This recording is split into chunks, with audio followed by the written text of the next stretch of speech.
আছে হচ্ছে আপনার সরকারি 6 গ্রেড থেকে গ্রেড 1 পর্যন্ত ওনারা কোনো আয়করের কোনো বাধ্যবাধকতা নেই, কোনো কিছু নেই, রিনিউয়াল ফি ট্যাক্স নেই, এটা 2016 সাল থেকে ওনারা পেয়ে থাকেন। তার বাইরে আছে যারা বংশ পরম্পরায় বাবার অস্ত্র ছেলে পেয়েছে, দাদার অস্ত্র নাতি পেয়েছে, এটা একটা কমিশন আছে।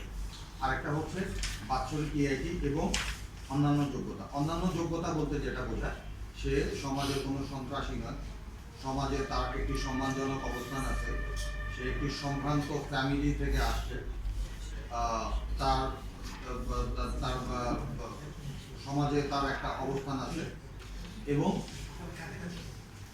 এটা দেওয়ার জন্য আপনার সরকার এমএসআই, এসবি, তারপরে আপনার এটা যদি মফস্বলে হয় তাহলে ইউনো অফিস, এত কিছু ভেরিফিকেশনের পরে এবং যে কাগজপত্রগুলো জমা দেওয়া হয়, ট্যাক্সের কাগজ বলেন, আদার্স পেপার্স বলেন, ওয়ারিশ সূত্রে হলে বাবার উপস্থিতি সহ সব মিলিয়ে তারপরে যখন কর্তৃপক্ষ নিশ্চিত হন যে এর হাতে আগ্নেয়াস্ত্রটি থাকলে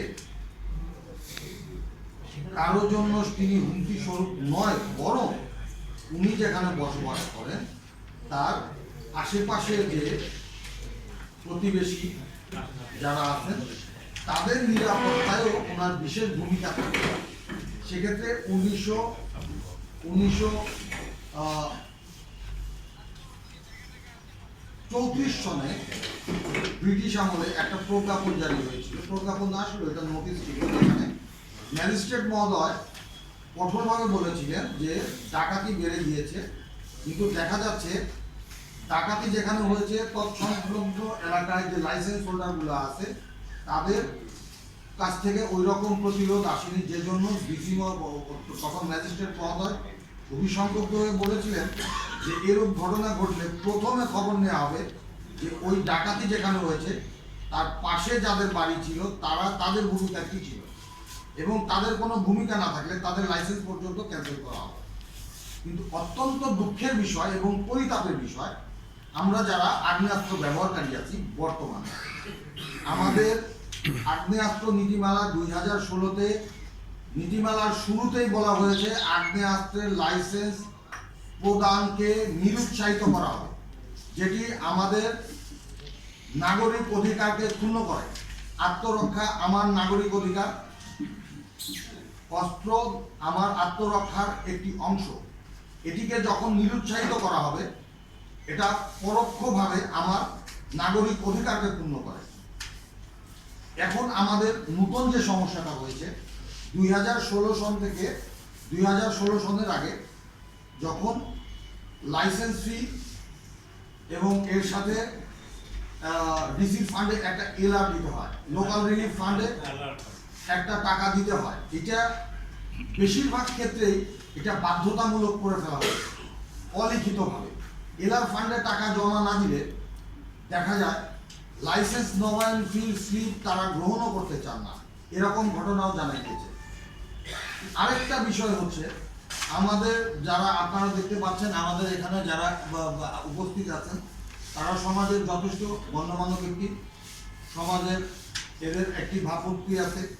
যখন লাইসেন্স রিনিউয়ালের জন্য যাওয়া হয় আমাদের সাথে যেটা হয় সেখানে একদিন গেছে ম্যাজিস্ট্রেট সাহেব নাই, পরের দিন আসেন, এরকম বিড়ম্বনায় পড়তে হয়। এখন আসি আমরা মূল প্রসঙ্গে। মূল প্রসঙ্গটা হচ্ছে 2016 সনে আগে ছিল সবাই লাইসেন্স নবায়ন ফি লাইসেন্স ফি দিত, সরকারি কর্মচারী কর্মকর্তা আমরা সবাই দিত। 2016 সনের প্রজ্ঞাপনে সংশোধিত আইন, যেটা 2012 আইন, সেটা সংশোধিত আকারে 2016-তে প্রকাশিত। সে আইনে ষষ্ঠ থেকে প্রথম শ্রেণীর গেজেটেড কর্মকর্তাদের লাইসেন্স ফি এর আওতা থেকে বাদ দেওয়া হলো, তাদের লাইসেন্স ফি মওকুফ করা হলো। এর প্রেক্ষিতে যেটা হলো আমরা যারা সাধারণ আছি তাদের লাইসেন্স ফি এইটা প্রতি বছর প্রায় বছর হর হামেশা বাড়ছে, এটা লাগাতারভাবে বাড়ছে। শেষ পর্যন্ত সর্বশেষ যেটা হয়েছে গত অন্তর্বর্তীকালীন সরকার, এটা অত্যন্ত পরিতাপের বিষয়, যেখানে আগস্টে থানা লুট করে এত আগ্নেয়াস্ত্র লুট হয়েছে, যেগুলো সন্ত্রাসীরা একমাত্র লাইসেন্সধারী আগ্নেয়াস্ত্র এখনো মানুষের কাছে আছে, সেই ভয়ে তারা সেগুলো পুরোপুরিভাবে ব্যবহার করতে পারছে না। সেটা জানার পরেও অন্তর্বর্তীকালীন সরকার এই লাইসেন্স যাতে মানুষ সারেন্ডার করে, অস্ত্র সারেন্ডার করে, সেজন্য আমাদের শটগান রাইফেলের নবায়ন ফি ছিল বছরে 5,000 টাকা, সেটা অন্তর্বর্তীকালীন সরকার বাড়িয়ে করেছে 10,000 টাকা।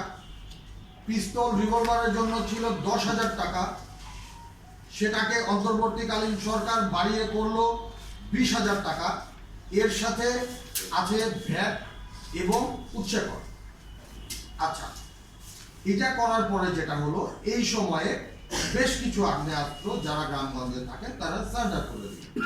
আপনারা জানেন গ্রামগঞ্জে, আমরা শহরে, ঢাকা শহরে অপরাধ বেশি, গ্রামগঞ্জে অপরাধ কম হলেও আপনারা জানেন এখন গ্রামগঞ্জে প্রচুর অপরাধ সংঘটিত হচ্ছে। আমাদের চাইতে আপনারা বেশি জানেন, কারণ আপনারা প্রতিনিয়ত সংবাদের পেছনে থাকেন, সংবাদের পেছনে কাজ করেন, আপনাদের মাধ্যমে আমরা সংবাদগুলো পাই।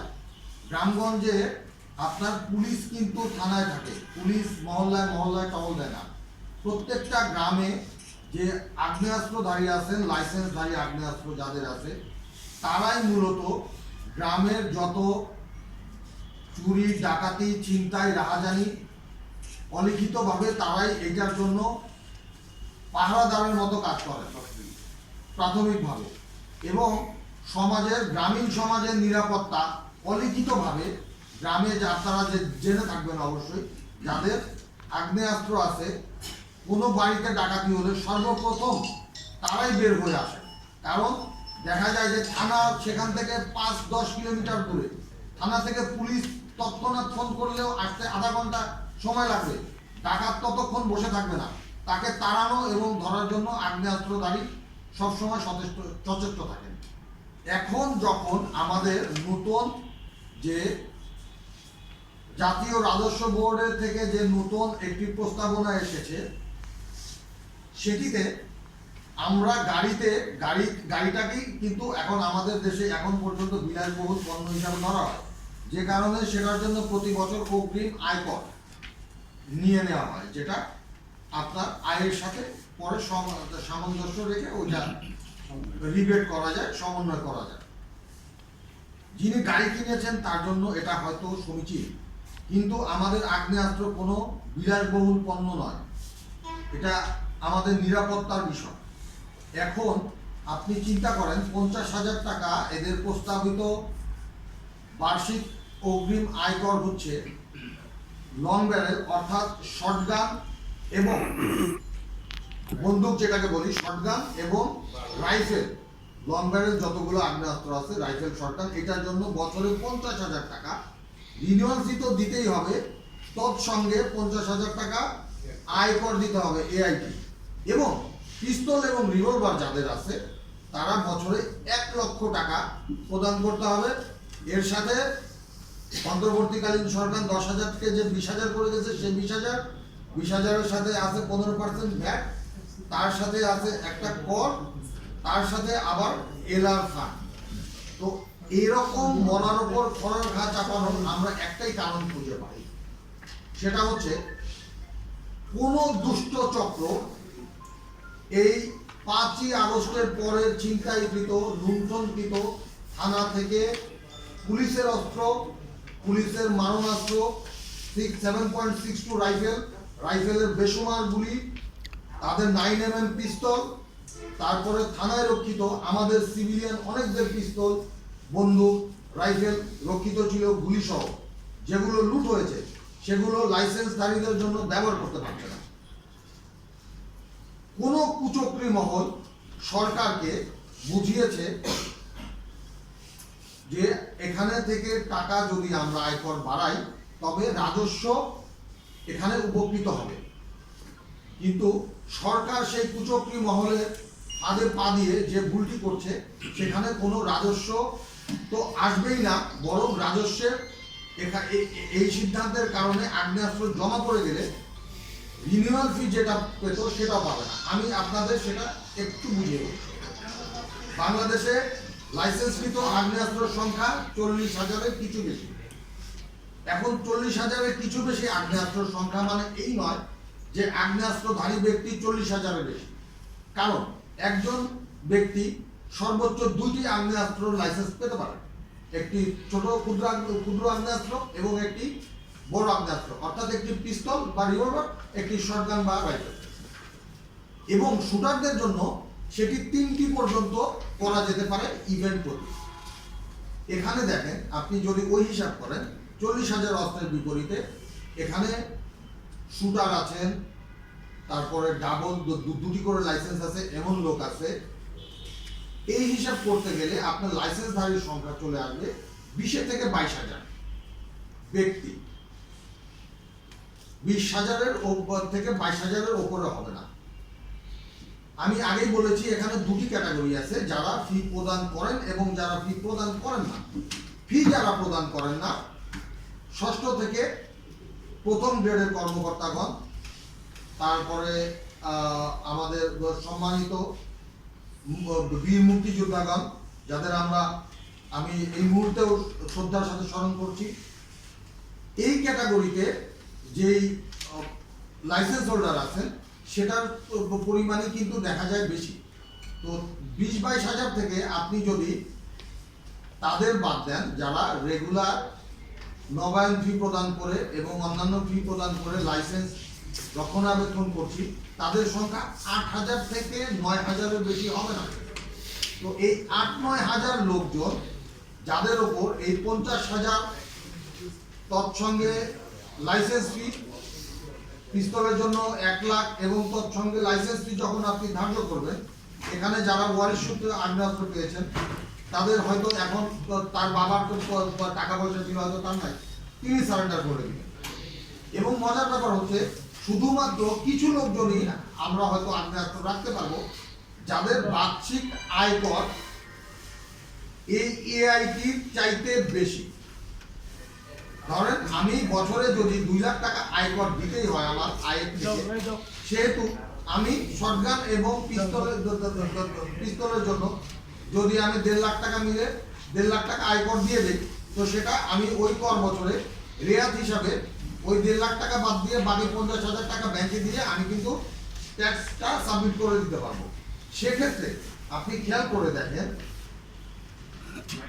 আমাকে কিন্তু যারা অলরেডি ট্যাক্স পেয়ার তাদের কাছ থেকে কিন্তু আপনি বাড়তি কোনো আয়কর পাচ্ছেন না। তাদের সংখ্যা বড় জোর 1000 খানেক হতেও পারে, তার বেশি হওয়ার সম্ভাবনা আমি দেখছি না। তো তাহলে আপনি 1000 লোকের কাছ থেকে রেভিনিউ যেটা পাচ্ছেন, যেটা তারা দিয়েই যাচ্ছে, আপনি এই আয়কর আরোপ না করলেও তারা দিচ্ছিল এবং দিয়েই যাবে। পক্ষান্তরে যেটা হচ্ছে, আপনি বাকি 19,000 লাইসেন্সধারী যারা গ্রামগঞ্জে আছেন, শহরে মহল্লায় আছেন, যেখানে ছিনতাই প্রবণ এলাকা, তারা সবসময় সজাগ থাকেন, তাদের লাইসেন্স আপনি বাধ্য করছেন আর্থিক একটা নিষ্পেষণের মধ্যে নিষ্পেষিত করে সারেন্ডার করতে। এর ফলে যেটা হবে, আপনার লুণ্ঠনকৃত আগ্নেয়াস্ত্রধারীরা আমার আশেপাশেই ঘুরে বেড়াচ্ছে, তারা আগ্নেয়াস্ত্র ব্যবহার করার সুযোগ পেয়ে যাবে। এখানে আপনি তখন আমরা কেউ নিরাপদ থাকবো না। আমাদের মা বোন, আমাদের স্ত্রী, আমাদের কন্যা, আমাদের সন্তান, এদের নিরাপত্তা তখন ক্ষুণ্ণ হবে। তদুপরি আমাদের রাষ্ট্রীয় নিরাপত্তা ব্যবস্থা ভেঙে পড়বে এবং এজন্য বর্তমান সরকার নিজেও একটা বিশৃঙ্খল পরিস্থিতির মধ্যে পড়ে যাবে, যেটা হয়তো ওনারা অনুধাবন করতে পারছেন না। আমাদের বক্তব্য কারো বিরুদ্ধে নয়, সরকারের বিরুদ্ধে নয়, কারো বিরুদ্ধে নয়, কোনো সংগঠনের বিরুদ্ধে নয়, কোনো এনডিআর বিরুদ্ধে নয়, কারো বিরুদ্ধে নয়। আমরা আজকের আমাদের যে প্রেস কনফারেন্স, আমরা আমাদের বক্তব্যটা পরিষ্কারভাবে সরকারের সামনে এবং যথাযথ কর্তৃপক্ষের সামনে তুলে ধরার জন্য এটা বলা। কারণ এই অস্ত্রের লাইসেন্সিং ফি যখন বাড়ানো হয়, তখন কখনোই আমাদের যারা অস্ত্র ব্যবহারকারী, এদের কাউকে টেকনিক্যাল যে ব্যাপারগুলো এগুলো আলোচনার জন্য কখনোই ডাকা হয় না। যারা এই আগ্নেয়াস্ত্রের যে নীতিমালাগুলো করেন, কিছু ক্ষেত্রে দেখে আমার সন্দেহ হয় যে উনাদের আদৌ নিজেরও আগ্নেয়াস্ত্র আছে কিনা, বা আগ্নেয়াস্ত্র সম্বন্ধে উনাদের পরিপূর্ণ ধারণা আছে কিনা। আরেকটি জিনিস খেয়াল করেন, এটি আরেকটা মারাত্মক বিষয়। আমাদের শুটিং ফেডারেশন, আমাদের ক্রীড়া, শুটিং ক্রীড়া যেটা, এটা আমাদের এক সময় একটা ঐতিহ্য এবং গৌরবের বিষয় ছিল। আমরা আন্তর্জাতিক স্বীকৃতি পেতাম, আমরা আন্তর্জাতিক অনেক পদক পেয়েছি। আমাদের সাথে অলিম্পিকের শুটার রিঙ্কি চৌধুরী সাহেব রয়েছেন। যখন থেকে এই ফি বাড়ানো শুরু হয়েছে, শুটারদের যে আগ্নেয়াস্ত্র লাগে, শুটারদের কিন্তু বাড়তি কোনো ইনকাম নাই, বাড়তি কোনো রোজগার নাই। তারা একটা আগ্নেয়াস্ত্র পায়, সেটা তারা রক্ষণাবেক্ষণে অনেক খরচ। ফেডারেশনেও সরকারের তরফ থেকে খুব বেশি যে অনুদান পায় তা কিন্তু নয়। ফেডারেশনে প্রচুর নিবন্ধিত শুটার রয়েছে। তারা 2016 সালের পর থেকে 2016 সালে মূলত যে কষাঘাতটা দেওয়া হয়েছে, তখন থেকে আগ্নেয়াস্ত্র শুটাররা সারেন্ডার করতে শুরু করেছে।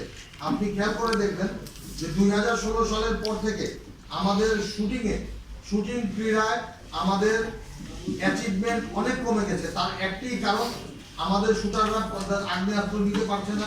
নানান লাইসেন্সিং এর নানান জটিলতা, নানান এটাকে কি বলে আপনার এই ফিয়ের কষাঘাত, যে কারণে সমস্যাটা হচ্ছে আমাদের ক্রীড়াঙ্গন চরমভাবে ব্যাহত হচ্ছে। শুটার, নতুন শুটার তৈরি করা যাচ্ছে না। ক্লাবগুলোতে যদি অস্ত্রধারীরাই মূলত ক্লাবগুলো চালায় অনুদানের মাধ্যমে, এবং শুটাররা চালায়, শুটাররা তাদের শুটিং এর যে সরঞ্জাম আছে সেগুলো নিয়ে।